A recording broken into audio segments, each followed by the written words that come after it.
Assalamualaikum warahmatullahi wabarakatuh. Eh, Pada saat ini saya akan melanjutkan materi yang selanjutnya, yaitu materi yang ke-6. Pada materi yang ke-6 ini membahas tentang bagaimana sistem pendidikan Islam, pengertian dan unsur sistem pendidikan Islam sendiri, contoh sistem pendidikan Islam dalam kehidupan nyata, sistem pendidikan Islam di Indonesia, dan tantangan gagasan pendidikan Islam pada abad 21. Nah, untuk pengertian dan unsur sistem pendidikan Islam adalah suatu sistem pendidikan yang berlandaskan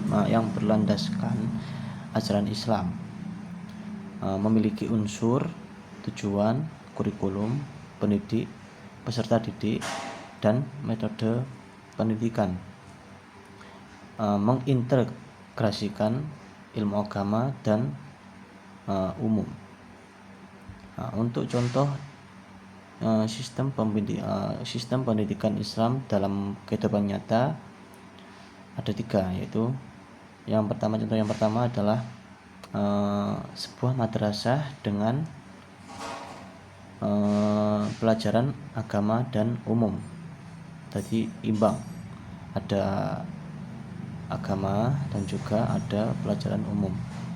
Yang kedua, sebuah pesantren yang mengajarkan tahfidz, kitab kuning, dan keterampilan hidup, atau mungkin bisa dibilang untuk saat ini itu seperti ekstrakurikuler. Jadi pesantren ini seperti pesantren yang modern. Jadi ada juga tahfidz masih ada, kitab kuning masih ada, dan juga untuk umumnya juga ada. Yang ketiga, kajian dan kursus Islam di masjid, seperti pengajian yang sering diadakan di masjid, terutama biasanya di desa-desa kecil itu ada rutinan pengajian setiap bulannya. Untuk sistem dari pendidikan Islam di Indonesia itu ada 3, yaitu yang pertama pendidikan formal, contohnya madrasah, pesantren, sekolah Islam yang terpadu. Yang kedua pendidikan non formal, contoh seperti taman, TPA, TPQ, dan lain-lain. Terus yang ketiga ada majelis taklim, yaitu kajian dan kursus Islam, yaitu seperti kayak jamaah pengajian, jamaah kusidam, dan sebagainya. Nah, untuk tantangan dan gagasan pendidikan Islam pada abad 21 ini memiliki tantangan, yaitu berupa revolusi teknologi, sekularisasi, dan perubahan sosial. Yang kedua, ide. Nah, ide ini menjadi model pembelajaran yang interaktif, integrasi ilmu